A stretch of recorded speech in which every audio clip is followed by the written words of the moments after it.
The Chat Lounge. Chat Lounge. Chat Lounge. The Chat Lounge unpacks views and opinions on hot issues in a more casual way. With rapid advancements in technology, what challenges and opportunities lie ahead for global semiconductor companies operating in China? And as China steps up its efforts to boost the quality consumption, how are global consumer brands adapting to this shift in demand? Hello and welcome to Chat Lounge. I'm Xu Yawen. In this special edition, we speak with two senior executives who are at the forefront of these exciting developments. We will explore the strategies their companies are adopting in response to China's technological transformation and its quality consumption upgrades.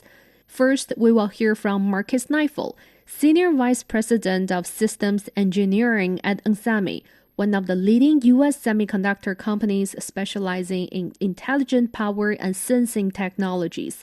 Marcus shared his insights into why this billion-dollar company is intensifying its focus on China and what it means for the global semiconductor industry. Marcus, it's a pleasure having you today. So to start, could you briefly introduce yourself to us, like your role as the Senior Vice President of Systems Engineering, and how do you see China's semiconductor industry evolve over the years? Thank you, Yawen. Personally, let me go back almost 30 years. I had a chance to do my PhD with power semiconductor silicon carbide, which are now quite popular for new energy vehicles. Personally, also for me important was as I started collaborating in China and with China in the year 2007. That was a time as in China, combustion engine started growing. And I was here in the period 2014 till mid of 2018. It was a time where strategic focal points like electrified, connected, automated, energy efficient became important in China, for China, and rest of the world. And this is the base for the new energy vehicle. onsemi as a company is a semiconductor company just focusing on power semiconductors as well as on mixed signal products and intelligent sensing, which are used in the field of new energy vehicle and other industries like energy or also industry. This year marks onsemi's 30th anniversary in China. Over the past 3 decades, China has become a global powerhouse in semiconductor. So how have the technical demands of the Chinese market changed over the years based on your observation? onsemi has a long-term commitment in China and to China. We started more than 30 years ago. 30 years ago exactly, we had a foundation of a plant in Leshan, Sichuan province, have been one of the first companies starting with high technology in the west part of China.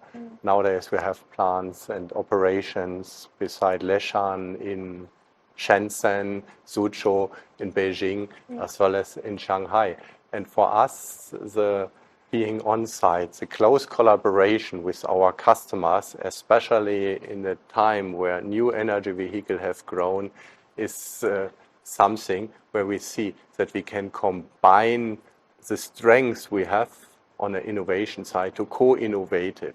And this is also part of my role, that we are not only a semiconductor company with components. No, my role as a SVP, Senior Vice President of Systems Engineering, is to ensure that we can understand the needs of the OEM, of the ones who are developing the car, who want to have advanced new energy vehicle up to flying cars, to bring this together, that we can understand as a semiconductor company from one side, their needs, their requirements, and on the other side, with our innovation coming from semiconductors, to bring this together and to co-innovate jointly, to have at the end, and this is our ambition, to make a better product for our customers, for users, for the society here in China, and for sure also globally. Well, you just mentioned about the new energy vehicles. Here in China, in recent years, China is developing heavily on its new energy vehicles, the artificial intelligence, and also the green energy, which all rely on the semiconductors. So could you share some examples of the cooperation between onsemi and your collaboration with local companies here in China, some successful examples? Sure. Looking back, as I was here between 2014, mid of 2018, it was a period of the 13th five-year plan. That was the hour of the birth of the first new energy vehicle roadmap. That was where Made in China 2025 was started. At that time, I saw already a strong ecosystem excellence with a steep gradient. If I look now 10 years back, and from 10 years now to the year 2025, and I can see that companies and car makers like Xiaopeng, like Xiaomi, like NIO, like Geely, and others are really the ones who are shaping and leading the technology for new energy vehicle. And we are working close together with them. We are their customers, their partners and suppliers. Look, for example, there was a Shanghai Auto Show, and there have been many cars have been launched there. The cars with 800-volt architecture nowadays, most of them, 50% of them are equipped with silicon carbide power devices from onsemi.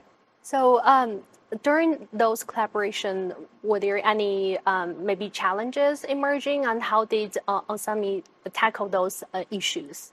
There are always in technology, if you go to cutting edge technology, there are moments where you see a project is running in the right direction, and there are also moments where you have to engage closer, where you have to work together with your customers to solve barriers or to overcome barriers. Personally, look, I'm now here this year, 5th time in China, always stay for 1 or for 2 weeks. This has to do that I can, in my role, support the teams, working close together with our customers, being part of a barrier removal team, creating a common understanding for the projects which we are running right now, and for sure also to think about the next step for the future. Being on site, being present, have this close and trusting collaboration is the key for success. Means innovate together, means innovate successfully. Looking ahead, how do you see China's role in shaping the global semiconductor industry? Do you think it will maybe leading the industry, or it will, just being the followers? Yeah. First, if I look on other example for battery technology. A long time ago, companies who have not known in the world like CATL or BYD have started their activities. They are now world market leaders.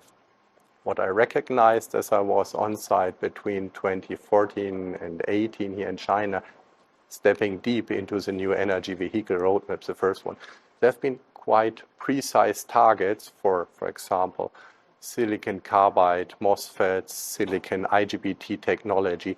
This is something what drives new energy vehicles. If I look now on the industry landscape, then I can see that new companies are arising here in China.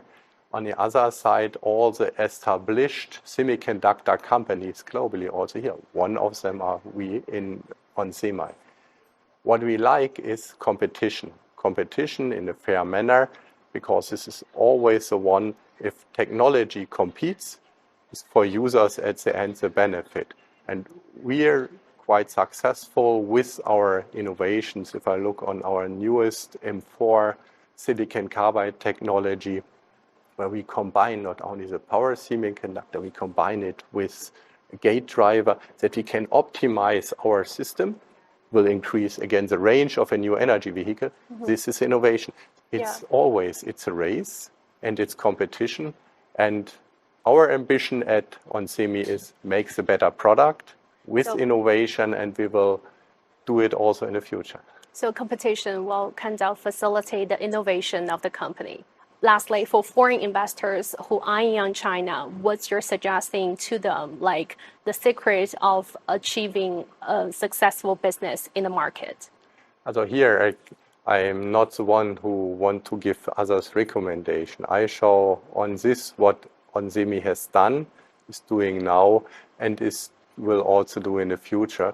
That means having a commitment, bringing innovation to China not only as a market, to leverage the excellence in partnership with our partners and suppliers here in China, access to the excellence you can find here in the universities, academia, and so on, building strong teams in China, for China on the onsemi side, using them for the Chinese market and for the global market. On the customer side, an open and trustful collaboration based on innovation is the glue what makes companies successful. At the end, it must be based on win-win. What's your future prospect of the Chinese market then? For new energy vehicles, it's already the leading market in the world, and it will sustain, it will continue, and we will contribute that China market with the new energy vehicle is successful, and we are also committed to support our Chinese customers being successfully in other countries going to Europe. Personally, for example, Xu Yawen, which car do I drive in Europe? BMW? No, Neo. A Neo. A nice Neo EL7. Well, thank you so much, Marcus, for your time today. It's a great pleasure speaking with you. It's an honor for me and a pleasure to have a conversation with you and being here in Beijing. That was Marcus Kneifel, Senior Vice President of Systems Engineering at onsemi. The Chat Lounge. The Chat Lounge unpacks views and opinions on hot issues in a more casual way. Now, to further explore the economic factors driving China's technological landscape, we're joined by Professor Yan Liang from Willamette University. She will help us understand the factors shaping China's industrial ecosystem, particularly in sectors like new energy vehicles and semiconductors. Professor Liang, earlier Marcus Kneifel from onsemi mentioned that China's remarkable progress in building a strong industrial ecosystem for new energy vehicles over the past decades. So from an economic perspective, what do you think are the key drivers behind this transformation? And what advantages does China have in fostering such a collaborative network across semiconductors, batteries, and vehicle manufacturing? Well, I think there are three major reasons. One, I think, has to do with really the government policies that really reflect this long-term vision and also strategic support for the new energy vehicles. So this is not just like the Western narratives talking about how Chinese government is handing out subsidies.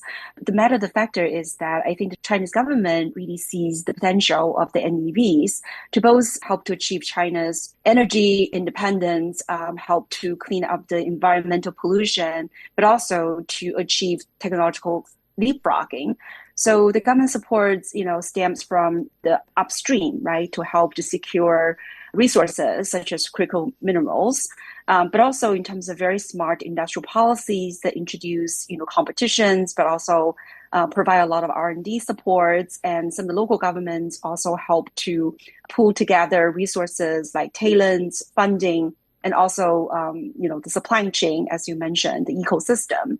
Then the downstream, the Chinese government has been building a lot of public infrastructure to facilitate the adoption of EVs. So, for example, China has 4.6 million public charging stations compared to the United States, and the number ranges between 190 to 540,000 public charging stations. So all of these are really the support from the government, which is, I think, indispensable for the EV systems to thrive.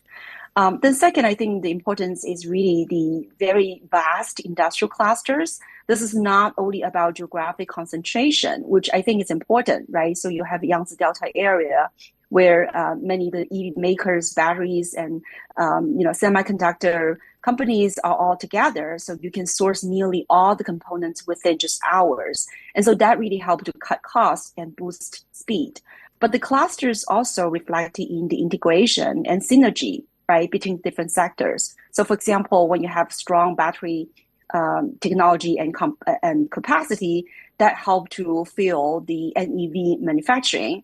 And the automotive driving system also drive the semiconductors sector to scale up and to achieve technological innovations. So all of this together, it helped to build this network, as you mentioned, that one sector's growth helped to promote the other sectors, and one sector's growth demand the growth of another sector. So that is really important for the integration and synergy. And last but not least, I think China's market is really vast. So when you have a very large market scale, the consumers are more than willing, more than happy to embrace EVs. Then that creates a lot of market potentials for the manufacturers to really engage in investment and mass production.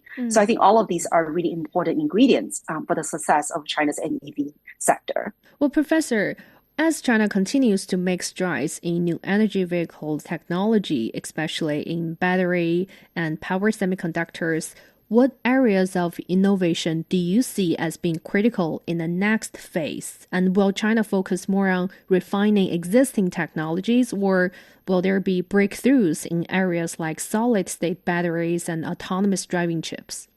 Well, absolutely. I think the Chinese NEV sector is very innovative. It's very dynamic. We know that the EV market achieves basically a product life development cycle around 18 to 24 months. So this is incredible when it comes to the improvements of technologies and also designs of these automobiles, right? The traditional automobile sector usually take 4 to 5 years to update their products, whereas that time span is much shortened in the NEV market in China. So what I'm seeing the focus right now, one has to do with what you mentioned, right? The hardware part, which is the battery. So the solid state battery that would help to have longer range, to have faster charging. These are really, I think, the next sort of level of technologies for the batteries, right? So the ultra fast charging, like the BYDs, and also the battery swapping technologies that NIO and Autotent have been focusing on. So I think that is really on the hardware side to improve the batteries technologies.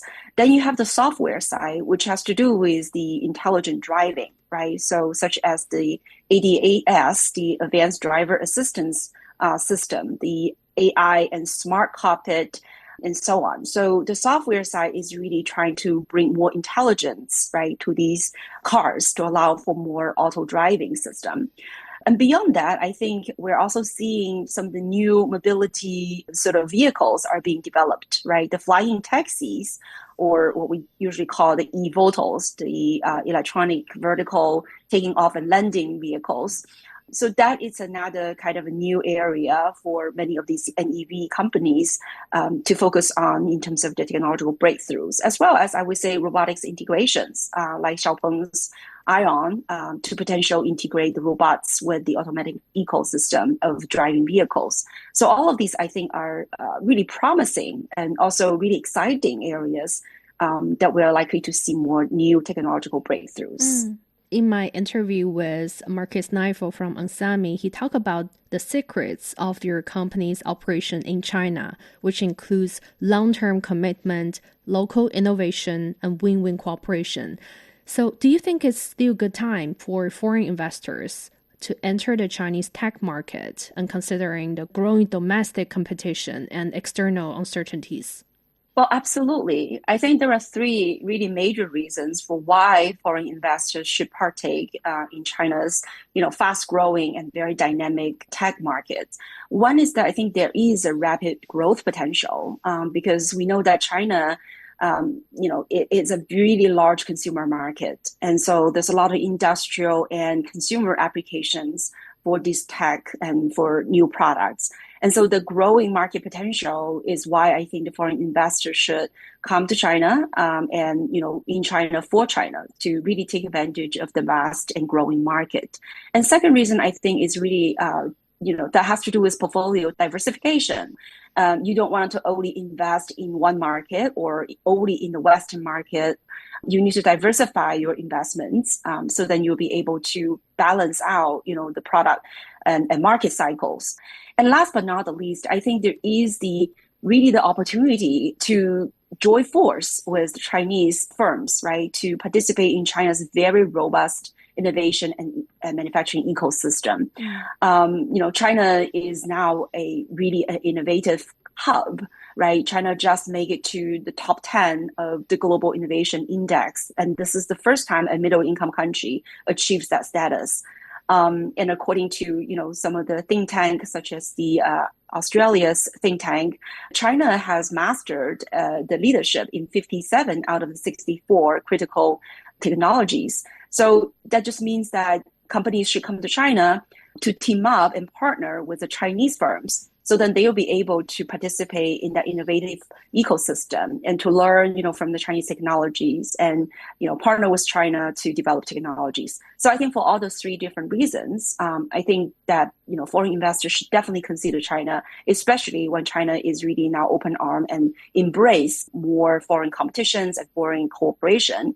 I think this is a win-win opportunities for both China and for foreign investors. Professor, although the U.S. government has a clear stance on competition with China, particularly in the tech sector, leading U.S. semiconductor companies like onsemi are still choosing to invest in China. So what's your assessment of their business strategy here?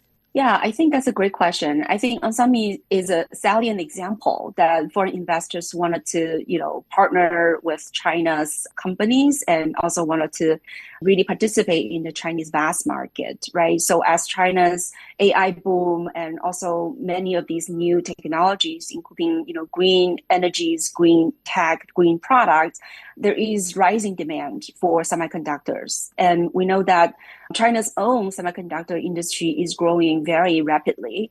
So I think, again, for both the market demand, but also for the next generation of innovations, foreign companies should really work with the Chinese companies. Now, that said, there are definitely geopolitical risks, right, such as trade barriers and also tech export restrictions or investment restrictions from the United States. But I think it's important for companies to navigate through these kinds of geopolitical risk and really take into account the opportunities the Chinese market offer. Then, Professor, as we witness the rapid rise of Chinese companies like CATL and BYD growing from unknown to industry leaders worldwide, do you think this momentum in the tech sector will continue into 2026 and beyond? And what factors will determine its sustainability, and what risks, aside from the geopolitical factors you just mentioned, might pose a challenge to this growth? Yeah, I'm very confident that I think the Chinese tech firms are poised to continue to prevail globally. There are many reasons, right? One is that there is very large and growing market, and that's not only domestic market, but the domestic market is the majority, right? The major market. So for NEVs, for example, I think this year China's NEV production is probably going to be more than 12 million. And China has already exported about 2 million in the first 10 months of this year. So I think, there is a very large domestic market, but there's also growing market, especially in the global south. So I think that strong market demand is going to continue to promote EV production and other tech sectors, right? Like solar panels, like batteries, and humanoid robots. There's a very large market demand to support the development. And as I also mentioned, there is a dominance of the Chinese companies in that supply chain, in the global supply chain, and they have, innovation capabilities and tech advantages that would really allow them to be much more competitive, right, in bringing out new models, new features at a very high level of cost competitiveness. And then finally, I think this global expansion, BYD and others, right, have built factories elsewhere. That really help them to penetrate into the foreign markets, to really understand the market demand and market pulse in those foreign areas. And so that would, again, help to propel, right, the growth. Now, in terms of risks and vulnerabilities, I think in addition to the geopolitical risks, right? That means tariffs and other trade barriers is being one. And second is, I think there are certain supply chain vulnerabilities, right? In terms of some of the commodities like cobalt, like nickel, that China does import. And so that could create some price volatility should these commodity markets, have certain volatilities, right, when it comes to the prices. And then the other one, of course, is we're seeing this very intense domestic competition. And that leads to relatively thin profit margins for many companies. And so that could create some unsustainable, right, profits for these companies. But that said, I think now with the government's strong, anti-involution campaign, I think we're likely to see domestic companies, tech companies are trying to more sort of focus on their product improvements, their tech competition instead of on price competition. So I think, these are certain risks, but I also think that the Chinese tech companies and the governments as well are aware of some of these risks, and they're taking measures to safeguard the industries against these external vulnerabilities. So I'm confident that I think the Chinese tech companies are going to continue to forge ahead. And more importantly, I think these technologies are going to be integrated and adopted and really help to boost the traditional industries and really promote, total factor productivities in the Chinese economy in the short and long term. I've been speaking with Professor Yan Liang from Willamette University. In the second half, my colleague Xu Yawen will speak with Willie Tan, CEO of Skechers China, South Korea, and Southeast Asia, to find out how the global footwear company is aligning its product marketing and retail strategies to ride the new consumption wave in the country. Stay with us. The strong wind was howling and whistling. He was the first Chinese citizen to graduate from Yale University in the mid-19th century. I was born on the 17th of November. She had prominent features. 3 of us were old enough to lend a helping hand. He navigated between 2 vastly different cultures and moved further to realize his dream and promote understanding between the people of China and the United States. Ye Mingxing was a native of Hanyang. I realized no danger. China is really awakening. Come and join us in discovering the incredible journey of Yong Wang in his autobiography, My Life in China and America. Check out the Audible stories on radio.cgtn.com and all major podcast platforms. Just search for the podcast Books and Beyond and find My Life in China and America. Welcome back. We continue our special edition of Chat Lounge. Now my colleague Xu Yawen speaks with Willie Tan, CEO of Skechers China, South Korea, and Southeast Asia. The company has recently gone private in a deal worth over $9 billion after being acquired by the New York headquartered investment firm 3G Capital. It's considered a significant moment for Skechers. So how will this affect Skechers' operations in China? In fact, I welcome this privatization, and it's going to give us more leeway to elevate our business and make us more efficient and effective in years to come. So I'm looking forward to see a lot of newness into our Skechers family. Right. So correct me if I'm wrong. I understand Skechers entered the Chinese mainland back in 2007 and now has close to 3,500 points of sale across the country. So what drove the decision to go big on brick and mortar retail instead of sticking to mainly to the digital channel? In fact, we are in both channels, both digital and the offline, the physical store. Right. And we started in 2008. It's already nearly 18 years. And through that time period, we opened up tier 1, tier 2. Then there's more property being built. So we are part of that. As the digital start, we are also with the digital sales platform. And my philosophy is I adapt where the consumer would like to see us and to buy from us. So we are also quite big in our digital. And we invest heavily in our infrastructure to make sure that we are in the game and to deal with our consumer.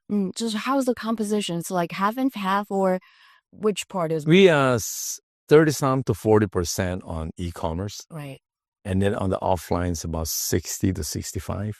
Any plan to increase the digital ones? Or We will. We adapted to change. So when the consumer would like to see us more into the digital, we'll be there. Now, especially recently with all this live stream setup.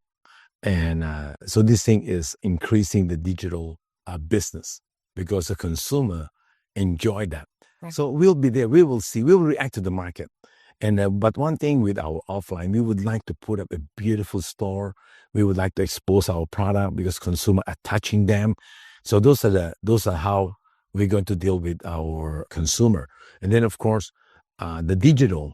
We need to invest a lot in our foundation. Make sure all our technology, our data, are all integrated to all the platform that we can react very quickly to the consumer demand. right, to keep up with the times. That's the key here. So how does operating in China compare with other major consumer markets? Can lessons from other places like the United States be directly applied here, or does China need a totally different playbook? China is totally different All right. because of our channel setup are totally not identical with, for example, United States or Europe.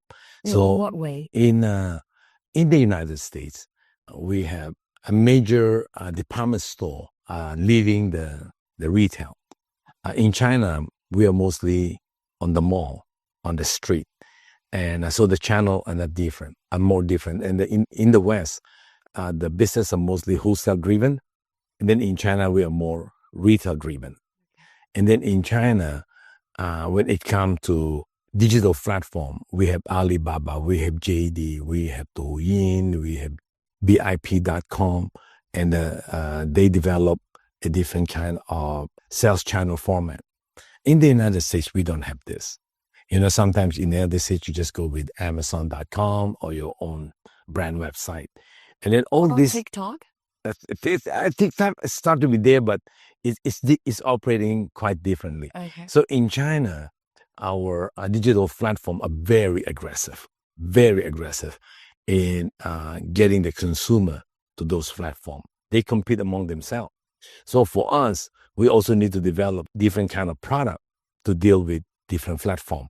So it's a totally different approach. And then of course, our technology is platform technology and the service provider. And so in our IT department, we need to invest heavily to make sure that our connectivity with all the platform, with all the service provider, with the logistic, is going to get the product to the consumer in the perfect form. I understand in 2020, Skechers set up an Asia-Pacific Product Innovation and R&D Center in Dongguan, the southern province of Guangdong, investing more than $8 million. It has an imaging studio and live streaming facilities like you just mentioned, and it also expanding logistics operations in eastern Jiangsu province. So what was the thinking behind those moves? To be in business in China, we definitely need to have a very strong foundation. China is the second largest economy in the world. Right. So we cannot underestimate our consumer. And it is not true that we can bring product from the West and it's going to work with our Chinese consumer. Our Chinese consumer are very demanding. And then we have our own culture, those kind of things. So through that requirement, we decided that we need to put up an innovation center in the southern part of China because the value chain that require between Dongguan and Fujian province is just only our neighbor. We can easily get in to get all the product development here in Dongguan. And then since we are already over here, and then we also need, because of the digital requirement, we develop our own studio. So we need to develop our digital asset. Every single product has to go through to our studio. And then we have a group of people there developing all kind of digital asset to deal with our digital market. And that is on this. And then at the same time, since we're already over here, we develop our live stream studio. So because of a direct to consumer, And this thing is going to be massive. It's going to be huge because of you are dealing directly with the consumer. Then we are talking to the consumer and sharing our product DNA. So these are all investment that we have done. And because of the scale that we have, we need to have our own logistic. So we built a huge logistic, automated, advanced in Jiangsu, Taichung. And it's amazing. It's a massive investment. We invest over 4 billion RMB. Right. So that's about 500. Nearly 500 million, yes. Right. Yes. So, but this is also, because I'm a partner. Right. And this is also showing my confidence into our market, into China. Being a partner as a Chinese. So I have an opportunity to know our own country. Just curious, I learned that your family was originally from Fujian, but you established this center or this major production line here in Dongguan or Guangdong. So why not Fujian? Because in early 20, we invested a property where our innovation center. All right. So we have this foundation. But in Fujian, we place a lot of our orders. Oh, right. In Xinjiang, in Putian, Fuzhou, we put a lot of our orders into that. We also have satellite development infrastructure in Fujian. We just happen to have a ready infrastructure to build what I described. And then, of course, when it comes to our logistic, because China is huge, our product SKU are pretty wide. So we need a very sophisticated, data-driven logistics center. Right. That we can get our shipment on the digital as fast as we can. So our infrastructure dealing with digital are pretty advanced. And all this infrastructure is not identical what we have in the West. So that is the difference between how we operate in China. So in China, we need to be very localized. Doing business in China, straight from those who have done it. Then you talked about this localizing R&D. I bet it's not an easy task. So what have been the biggest advantages and challenges of localizing R&D and content creation and supply chain functions here? You know, I'm very fortunate on this joint venture that we put up very, very, very good, because my partner, they develop a wide range of footwear product, right? World class, comfort technology, and every single product that we have in the shoes are shining. And then we meet Chinese partners or my U.S. partner. All right. So they develop a wonderful product. So now we need to do some adjustment that fit into our consumer, fit into the weather, because we have a very extreme 4 season. And the Chinese consumer, they adjust what they wear based on the weather, which is good for us because they keep on changing their outfit. So it's very good. But of course, it's good, but we have got to have a product to be in the store during the weather that was happening. So I would say that on the product side, the localization for us, some of them is adjustment on what my partner created. And then at the same time, we need to put our product to the store at the right time during the weather that we are dealing with. Yes. But any challenges? A lot of challenges. You feel it's tough to conquer? Or China is an absolutely quite difficult market to understand. Unless you live in China, you deal with it. We're all humans. What are the differences between, the needs of people of 2 different countries then? This summer I traveled to Europe and also went to the United States and then in Asia. So in a couple of weeks, I can see the difference on the consumer during summer, how the European, the way they dress during summer, the way we dress here in China, and the way they dress in the United States. And even the Southeast Asia, and are totally different the way we dress. And of course, it's our culture, our history. So we are more conservative the way we dress as compared in Europe. Okay, so it is our culture is just different, just within China. The consumer in Shanghai and the consumer in Chengdu, Beijing, Quanzhou, Tianjin, they dress a little differently. Some of them are a little aggressive. Some of them a little more conservative. But in the past, we used to, pursue what's popular in Western countries, especially developed countries like the States or Britain or those European countries. So are these trends changing now, or is there any, like you said, Chinese cultural features infused in those trends now? I will say the old days, it is the Western product has quite a bit of influence to us. Yes. And today, it has reduced. We have our own character. So that is the most challenging, is understanding the change on the consumer behavior.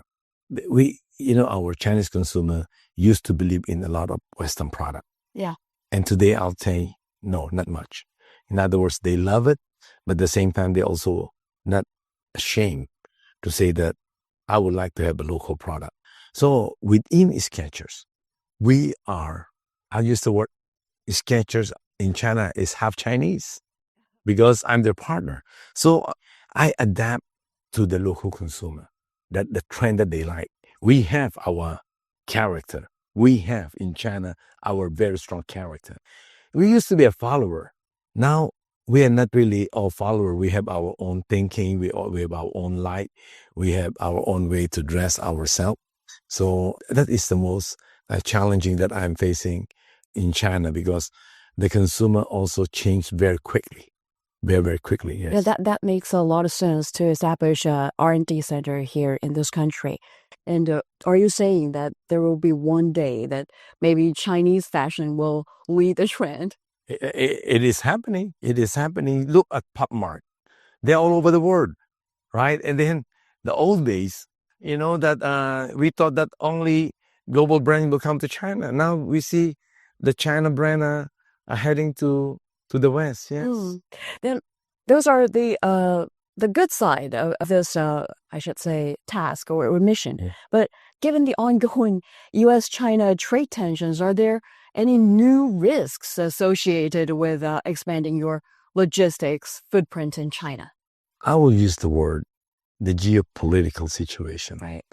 And slow recovery in real estate has set back to us in China. But we still have 1.4 billion consumer. We still have that consumer. So it's not true that we will be entirely, the consumer market will collapse. It's not true. Our economy are pretty widespread. So it is difficult. It is a CEO strategy.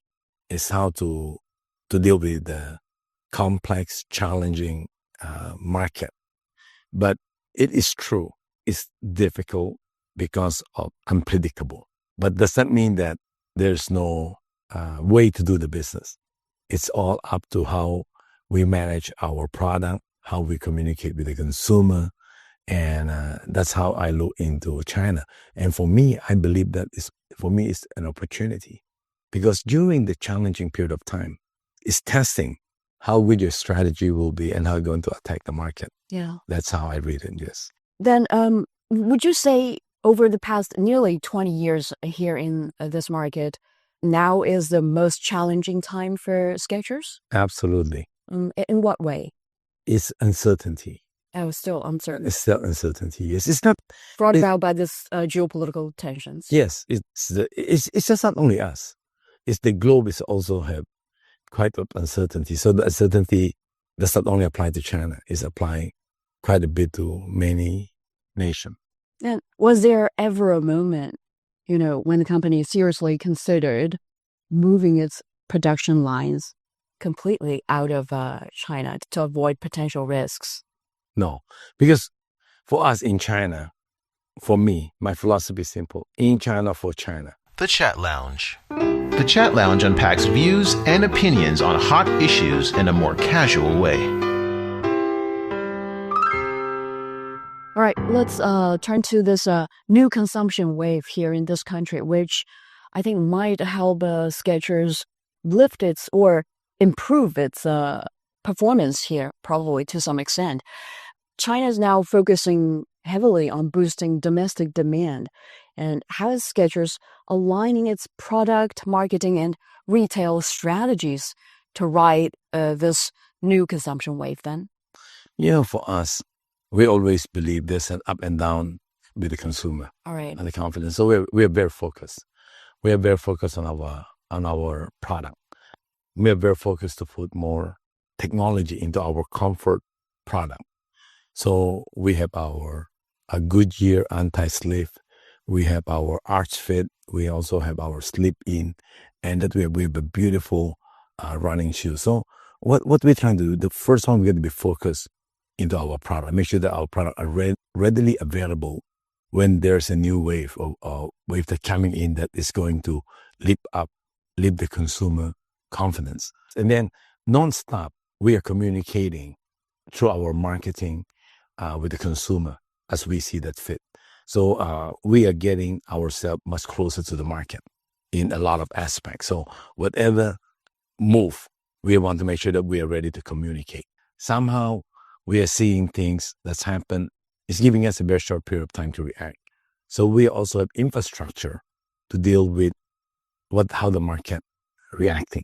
It seems Skechers has been adapting to the changing situation very, I can say, fluently, right? And has been moving deeper into lower tier cities across country. So what kind of trade-offs maybe come with that strategy? We just want to extend our footprint. Yeah. To reach out to more consumer. That's why we're going down to lower tier. So we are following some of the footsteps of the local brand. And we are not really penetrate wide yet, which is very good. That's our open space in the future. But the footprint, we're just trying to reach out more to 1.4 billion population. And that's why, as a CEO of Skechers, I'll say I might be one of the CEO. I travel probably nearly 300 cities myself.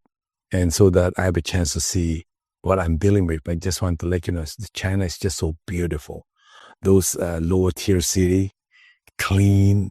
It's not like it's a backward. It's a very becoming more modern. It's not difficult to reach. We can either go by high speed rail. We can go by car. The food are wonderful. People are great. But how can those things, turn into purchasing power? That's why we're opening store. And then the beauty about China today, everybody got the phone. Everybody following. So now we're putting a lot of investment in our social media so they can get online. And then, of course, if we have a physical store, they have a chance to see our product. They can touch it. And then it's give us quite a bit of exposure. So opening up the store in the lower tier city doesn't mean that we need to have a lot of sales there. And so I believe we have some city have more sales on e-commerce, on the digital, than the physical. But the physical, they see, oh, wow, we have the Skechers here. So that when things come in the social media, our product, they'll say, let me take a look into that. So when they get into trying to know us, they will then learn us more. There's a lot more by product. Mm-hmm. When they pass by the store, they might stop by. They would like to touch our shoes. They want to try our shoes. And then that gives us quite a bit of exposure here. Right. But you said you traveled to 300 cities across the country? Yes. According to your observation, what are the main bottlenecks holding back consumer spending in China right now? And what policy changes do you think could help stimulate consumption further? I would say that the recovery on real estate is one setback. All right. Yeah, that is because of everybody, we Chinese love to own our own house. So sometimes we thought that we get rich because of the value. And then sometimes we forget that, our value go down. So that is, in my opinion, that is one of the uncertain that we have. But I will believe this is a short term. This is a short term because we have a great leader in China that they can deal with the complexity. So for us, in business side, we just need to be look into this thing very positive. If you not to be positive to deal with China, I will say, I think you need to rethink. But visiting so many cities, it's just a beautiful country. And then the consumer setback is a very common. In other words, that there's a time your consumer are going up, there's a time you have a setback. Yes, we might have a little long setback for a while, but I absolutely believe that the Chinese government are doing a lot behind us, thinking a lot that more resources will go in to bring up the consumer confidence, because everybody knows that the consumer confidence will bring a positive to our GDP. But if you're asked to come up with some suggestions for the government, what would you say then? I would say they know what to do. All right. They are expert. You have every confidence in them. I have a confidence. They have enough think tank. We have very talented people on that side of the world. In other words, that they know how to deal. The government here are very intelligent. Honestly, they do not need me. They understand. They need your advice. They already understand. They really understand. I absolutely believe they are not.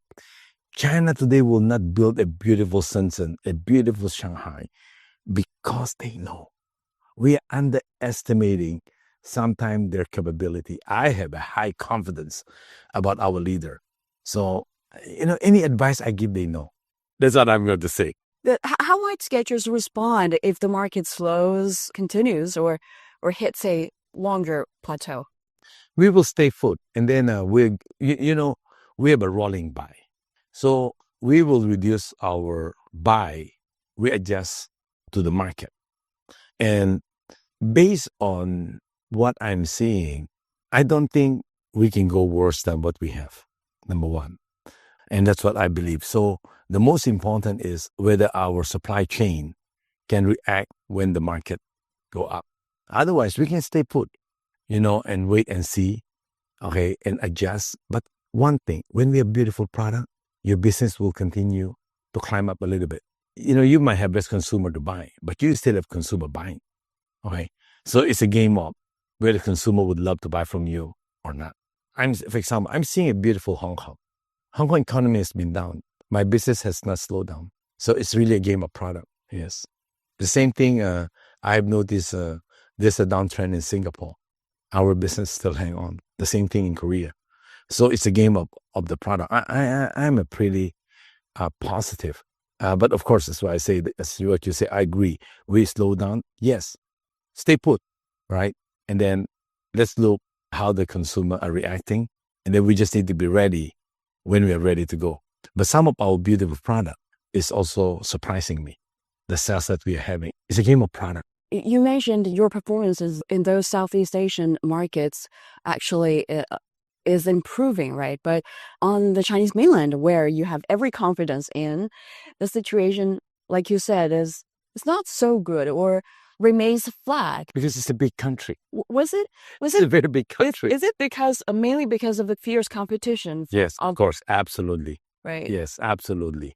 We have great product. Our competitor also have a great product. Yes. Right. Yes. Then how is the Skechers going to, win this battle? Because we're different. Okay.